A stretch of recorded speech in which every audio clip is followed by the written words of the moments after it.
रामकृष्ण हरी. एका नवीन घटनेच्या व्हिडिओमध्ये आपलं स्वागत आहे.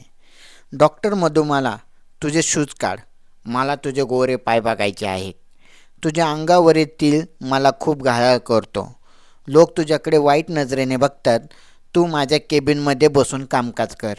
अशा प्रकारचे अश्लील संवाद साधून आपण किती फाजील आहोत हे डॉक्टर विजय गोलप आपल्या सहकारी महिला डॉक्टरला दाखवून देण्याचा प्रयत्न करत होता.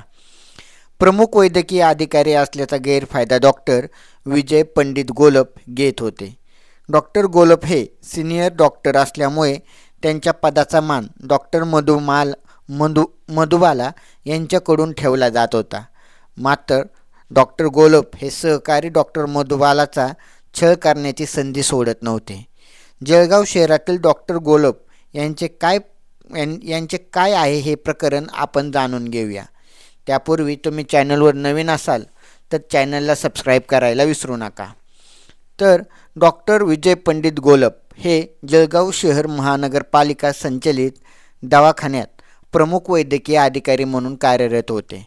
त्याच दवाखान्यात डॉक्टर मधुबाला हे काल्पनिक नाव आहे.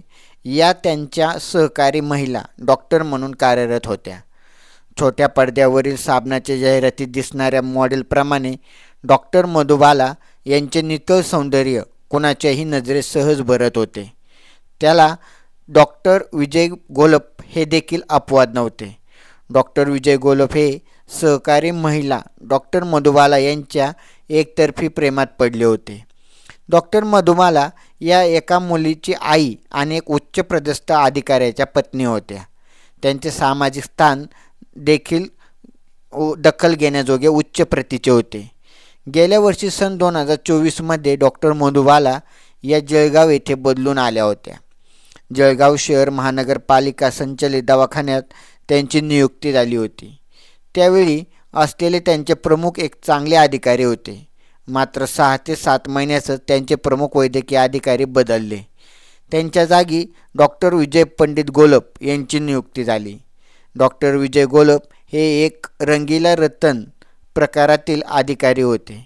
सहकारी महिला डॉक्टर असलेल्या मधुबाला यांचे रूप बघून डॉक्टर विजय गोलप यांची नजर बिथरलेली त्यांची नजर लवकरच डॉक्टर मधुबाला यांच्या रूपावर खिळली. राजेश खन्ना अभिजित रेड रोज चित्रपटातील नायकाप्रमाणे त्यांचे ओठ डॉक्टर मधुबालाचे सौंदर्य बघून थरथरू लागले. एके दिवशी डॉक्टर मधुबाला आणि त्यांच्या महिला सहकारी नेहमीप्रमाणे दैनंदिन कामकाजात व्यस्त होत्या.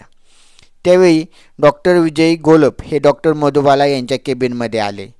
मी तुमच्या बाबतीत खूपच पॉझिटिव्ह आहे. दवाखान्यात येणारे जाणारे लोक तुमच्या रूपाकडे वाईट नजरेने बघतात. त्यामुळे तुम्ही माझ्या केबिनमध्ये शिफ्ट व्हा असा सल्ला डॉक्टर विजय गोलप यांनी डॉक्टर मधुबाला यांना दिला. परंतु आपल्याला कोणाचाही कधी त्रास झाला नसल्याचे डॉक्टर मधुबाला यांनी डॉक्टर गोलप यांना सांगितले. त्यामुळे आपल्याला तुमच्या केबिनमध्ये शिफ्ट होण्याचा प्रश्नच येत नाही असे त्यांनी डॉक्टर गोलप यांना स्पष्ट सांगितले. आपण डॉक्टर मधुबाला यांच्यावर फेकलेले प्रेमाचे जाळे निष्प्रभ झाल्याने डॉक्टर गोलप यांनी लक्षात आल्यामुळे काही दिवस त्यांनी शांत राहण्याचे ठरवले.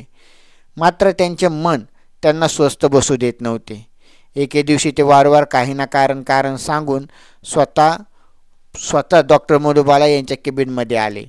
डॉक्टर मधुबाला यांच्या खुर्चीवर तसं विराजमान होत त्यांनी त्यांच्या एकेरी शब्दात जवळीक साधण्याचा प्रयत्न केला. मधू, तू तुझे शूज काढ. मला तुझे पाय बघायचे आहेत. तुझ्या अंगावरील तीळ मला खूप घायाळ करतोय. अशा अश्लील बोलून त्यांनी तिच्या स्त्रीपणाचा विचार न करता लज्जास्पद बोलण्यास सुरुवात केली. आता पुलाखालचे पाणी वाहण्यास सुरुवात झाल्याने डॉक्टर मधुबाला यांच्या लक्षात आले होते. सर, तुम्ही हे सर्व प्रकार बंद करा. तुम्हाला हे शोभत नाही. तुम्ही माझे सिनियर असल्यामुळे मी तुमच्या पदाचा मान राखते. तुम्ही समजता मी तशी बाई नाही. अशा स्पष्ट आणि समजण्याजोग्या शब्दात डॉक्टर मधुबाला यांनी विजय गोलप यांना सांगितले. आपण फेकलेले जाळे पुन्हा निष्प्रभ झाल्याने गोलप यांच्या लक्षात आल्यामुळे ते त्या केबिनमधून निघून गेले. डॉक्टर गोलोप निघून गेल्यानंतर मधुबाला यांनी हा प्रसंग कार्यालयातील इतर महिला सहकाऱ्यांबरोबर कथन केला. विजय गोलोप यांच्याशी पुन्हा एक वेळ स्पष्ट बोलून हा विषय कायमचा मिटून टाकावा असे सर्वांचे मत पडल्यामुळे त्याच दिवशी डॉक्टर मधुबाला यांनी विजय गोलोप यांच्या केबिनमध्ये जाऊन त्यांना सांगितले की तुमच्या मनात काय आहे हे मला चांगल्या प्रकारे दिसत आहे. त्यावर लागले डॉक्टर गोलोप यांनी उत्तर दिले की माझ्या मनात तुझ्याविषयी फिलिंग्स आहेत.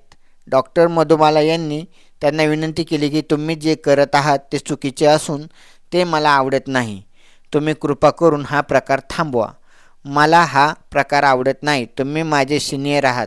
मी तुम्हाला नाही म्हटले तर तुम्ही अन्य मार्गाने मला त्रास द्याल. मी तुम्हाला विनंती करते की मला भविष्यात कुठलाही त्रास देऊ नका. एवढे बोलून डॉक्टर मधुबाला बाहेर निघून गेल्या. आपण फेकलेले प्रेमाचे जाळे पुन्हा निष्प्रभ झाल्याने लक्षात आल्यानंतर डॉक्टर गोलोप पुन्हा काही दिवस शांत बसला. त्यांनी डॉक्टर मधुबाला यांच्या केबिनमध्ये येण्याचा प्रकार बंद केला. काही दिवस असेच निघून गेले. मात्र पुन्हा त्याची फाजील चळवळ सुरू झाली. आता त्याचा आवेश आवाक्याबाहेर होता. या आवेशातच डॉक्टर मधुबाला यांच्या केबिनमध्ये बोलावले. आजही माझ्यासोबत कार्यालयातील काही महिला A to Z पर्यंत सर्व गोष्टी करू देण्यास तयार असतात. तू किती दिवस मला नकार देणार आहेस? एके दिवशी तू राजी होशीलच. मी तुला तसे करायला भाग पाडेन. अशा गलिच्छ शब्दात डॉक्टर गोलोप यांनी मधुबाला यांना सुनावले. एवढ्या गलिच्छ शब्दात आपल्याला डॉक्टर गोलोप यांचे बोलणे ऐकावे लागले याची कल्पना मधुबाला यांना नव्हती. त्यांच्या नयनातून अश्रूची गंगा वाहू लागली. त्या लागली डॉक्टर गोलोप यांच्या केबिनमधून बाहेर आल्या आणि त्यांनी हा प्रकार आपल्या महिला सहकाऱ्यांबरोबर शेअर करून आपले दुःख हलके करण्याचा प्रयत्न केला. त्यानंतर पुन्हा काही दिवस असेच निघून गेले. या घटनेनंतर काही दिवसांनी गोलोप याचा फाजील चळवळीने उभारी घेतली. त्यांनी फरमान सोडून मधुबाला यांना आपल्या केबिनमध्ये बोलावले. त्यावेळी त्यांनी मधुबाला यांच्याकडे बघून घाणेरडे इशारे, फ्लाइंग किस वगैरे प्रकार सुरू केले. मधुबाला यांच्या स्त्री मनात त्यांच्या या प्रकारामुळे त्यांच्याविषयी घृणा निर्माण झाली. एवढेच नव्हे तर गोलोप यांनी मधुबाला यांना स्पर्श करून शरीरसुखाची मागणी देखील केली. आता मात्र अति छेडखानी होत असल्यामुळे मधुबाला यांनी तातडीने केबिनमधून बाहेर पडणे योग्य समजले. दिवसेगणिक गोलोप याचा प्रकार चुकीचे वाढतच होते. त्याची जीड जणू काही चेपली होती. ते मधुबाला यांना कार्यालयातील वेळ संपल्यानंतर काही ना काही कारणास्तव थांबू लागले. अतिशय घाणेरड्या व द्विअर्शी भाषेत ते तिच्याशी संभाषण करू लागले. ते आता समजण्यापलीकडे गेले होते. त्यांच्यात काहीही सुधारणा होण्याची चिन्ह नव्हती. मधुबाला यांनी विरोध करून सहन होत नव्हता. मी त्या कार्यालयाचा बॉस आहे. माझे कोणी काहीच करू शकत नाही अशा विरोधात तो उद्दामपणे वागणे सुरूच होते. सर्वजण मला घाबरतात. त्यामुळे मला कोण काय समजावणार आणि कोण काय विरोध करणार याचा एके दिवशी तू माझ्याकडे यावे लागेल अशा शब्दात बोलून डॉक्टर गोलोप यांनी मधुबाला यांचा छळ सुरू केला होता. एकीकडे नोकरी तर दुसरीकडे समाजातील बदनामी अशा दुहेरी कचाट्यात मधुबाला सापडल्या होत्या. त्यांनी सहनशक्ती कधी ना कधी मर्यादेबाहेर जात होती. एके दिवशी गोलोप यांच्याकडून होणारा त्रास मधुबाला यांनी आपल्या पतीजवळ कथन केला. मधुबाला यांनी अधिकारी पतीने थेट डॉक्टर गोलोप यांना फोन लावून समजावून सांगून हा प्रकार बंद करण्यास सांगितले. याशिवाय गोलोप यांच्या पत्नीबरोबर त्यांनी बोलणे केले. गोलोप हे अशा प्रकारे घाणेरडे शब्द वापरून मधुबाला यांच्याशी संवाद साधतात. याचा कसा छळ करतात हे सौ गोलोप यांच्या कानावर टाकण्यात आले. आपल्या पती महोदयांना समजावून सांगा अशी विनंती मधुबाला यांच्या पतीने गोलोप यांना केली होती. कितीही समजावून सांगितले तरी गोलोप यांच्या वागणुकीत सुधारणा होत नव्हती. त्यामुळे जून 2025मध्ये मधुबाला यांनी थेट जळगाव शहर महानगरपालिकेत पॉश कायदा 2013 नुसार डॉक्टर गोलोप यांच्याविरुद्ध तक्रार दाखल केली. ही तक्रार डॉक्टर मधुबाला यांनी मागे घ्यावी यासाठी विजय गोलोप यांनी कार्यालयातील काही पुरुष व काही महिला कर्मचाऱ्यांना मधुबाला यांच्या घरी पाठवले व मधुबाला यांच्यासह त्यांच्या पतीवर दबाव टाकून धमकी देण्याचा प्रकार आता नव्याने सुरू झाला. डॉक्टर गोलोप हे काही करू शकतात. दिलेली तक्रार मागे घेतली नाही तर डॉक्टर गोलप तुम्हाला आणि तुमच्या पतीला मारून टाकू शकतात अशी तंबी स्टाफकडून देऊन दोघा पती पत्नींच्या मनात भीती घालण्यात आली. काही दिवसांनी डॉक्टर गोलप यांनी मधुबाला यांना केबिनमध्ये बोलावून घेतले. त्या ठिकाणी अगोदरच 2 अनोळखी लोक उपस्थित होते. दोघांपैकी एकाकडे बंदूक असल्याची डॉक्टर मधुबाला यांनी जाणीव करून देण्यात आली.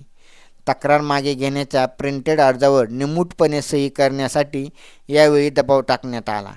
मात्र सही करणार नसल्याच्या मतावर ठाम राहत डॉक्टर मधुबाला यांनी तिथून प्रस्थान केले. त्यानंतर एका महिलेला घरी पाठवून तक्रार अर्ज मागे घेण्याच्या अर्जावर सही करण्याचा दबाव टाकण्यात आला. डॉक्टर विजय गोलप यांचा त्रास दिवसेंदिवस वाढत होता. त्यामुळे नाईलाजाने मधुबाला यांनी जळगाव शहर पोलीस स्टेशन गाठत पोलीस निरीक्षक सागर शिंपी यांच्याकडे आपली कैफियत मांडली. तर सागर शिंपी यांनी मधुबाला यांच्या व्यथा शांतपणे ऐकून घेतली आणि संबंधित ठाणे अंमलदारास आदेशित केले की त्यांच्या विरुद्ध फिर्याद दाखल करण्यात आली आणि त्यांच्यावर गुन्हा दाखल करण्यात आला. गुन्हा दाखल झाल्यानंतर डॉक्टर गोलप जळगाव शहर पोलिसांनी अटक केली. अटकेनंतर त्यास न्यायालयात हजर करण्यात आले. न्यायालयाने डॉक्टर गोलप यांना न्यायालयीन कोठडीत रवानगी करण्याचे आदेश दिले. डॉक्टर गोलप यांच्या वतीने ॲडव्होकेट कुणाल पवार यांनी जामिनासाठी न्यायालयात अर्ज दाखल केला. सदर वृत्तांक चालू असताना डॉक्टर गोलप यांना जामिनावर अर्जात निर्णय झालेला नव्हता. तर हे अशा प्रकारचे आत्ताच आपण कशा सरकारी कार्यालयांमध्ये जर सुंदर महिला असतात किंवा आपल्या खालचे जे कर्मचारी असतात त्यांना कशा प्रकारचा त्रास देण्याचा प्रयत्न केला जातो हे आपण घटनेच्या माध्यमातून पाहिले.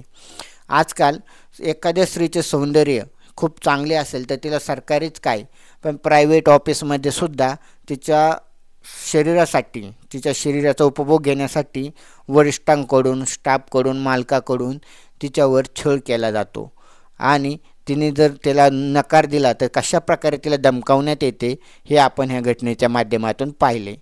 तर या अशा प्रकारच्या घटना ऐकण्यासाठी चॅनलला सबस्क्राईब करायला विसरू नका. रामकृष्ण हरी.